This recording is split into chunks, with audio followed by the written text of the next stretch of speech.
માજદાડ સાદેવ જોશીનો રથડો મેહોણા જિલ્લામાં પાલેશ્વરી નગરીમાં આવ્યો.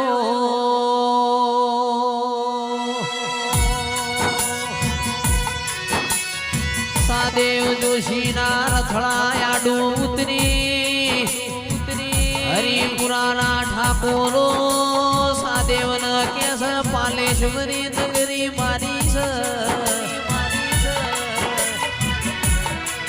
તારો રથડો પાછો વાળ મારી પાલેશ્વરી નગરી મોતી હેડવા નહીં દઉં.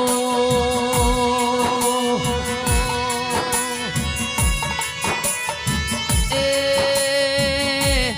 સંદાણ સાદેવ બોલ્યા વઈ મારી જોગમાયા હું કુંતા માતાના કોલમાં બંધાઈને આવ્યો છું.